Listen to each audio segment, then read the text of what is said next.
Bem, vou falar um pouquinho sobre R3 em neurocirurgia. A gente já falou do R1, já falou um pouquinho do R2, vou falar do R3. O R3 é o período que eu digo que é um marco dentro da residência de neurocirurgia, porque você começa a ter autonomia em diversos procedimentos, DVE, DVP, drenagem hematoma, a maioria das cirurgias do trauma, e você já começa a passar por etapas como neuro-oncologia e outras tendo autonomia, né? Na residência de neurocirurgia, de um modo geral, você atua com outros neurocirurgiões, os preceptores e os residentes também.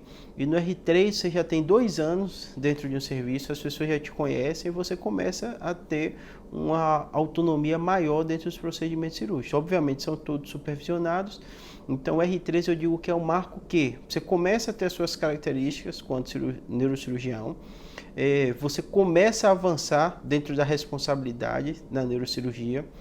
E não é à toa que é o meio do caminho, né? Você tem o R1, o R2 e o R3, o R4 e o R5, né? Então, assim, o R3, na minha formação e conversando com muitos colegas, eu considero como um dos anos mais importantes. Mais importantes principalmente porque vai ser definitivo como você vai ser reconhecido dentro do seu serviço, como seus colegas vão também se portar em relação a você. Você vai ter residentes mais jovens que você dentro do centro cirúrgico, geralmente pouca coisa o R2, o R1, mas muito mais o R2. Então também é um tipo de relacionamento bastante importante.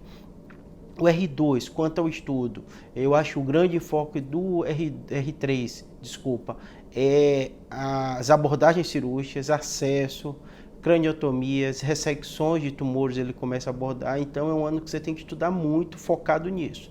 O R2 e o R1 tem muito parte burocrática também no seu trabalho, mas o R3 você começa a ter uma liberdade maior, autonomia. Alguns serviços têm rodízios, então serviço que tem rodízio, aí vai depender do rodízio que você vai estar se encaixando. Então, na minha opinião, R1 e R2 você estudou muita parte clínica de neurocirurgia e neurologia. O R2 você começa a estudar um pouquinho de técnica cirúrgica e o R3 é o momento de você entrar de cabeça no estudo da técnica cirúrgica. Estudar técnica cirúrgica não é fácil.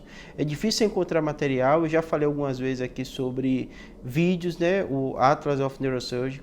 Eu gosto bastante, o Neurosurgical Atlas, que é muito interessante. Tem no YouTube, tem no site da WNS, gratuito. Sugiro vocês vejam os debates sobre acesso, sobre abordagem. Tem muito canal do YouTube bastante interessante. Então eu sugiro vocês focarem nisso. Comprar livro de técnica, às vezes precisa. Hoje na Amazon tem livros bons que você consegue comprar e ter. E tem que estudar a técnica cirúrgica. Não se aprende só a neurocirurgia vendo como o preceptor faz, ouvindo os conselhos do preceptor do residente mais velho, mas tem que sentar e estudar também. Oportunidade de laboratório também interessante. Congressos, participar também, o R3 se consolida muito dessas informações e ter contato com outros colegas de outros serviços também é bastante relevante.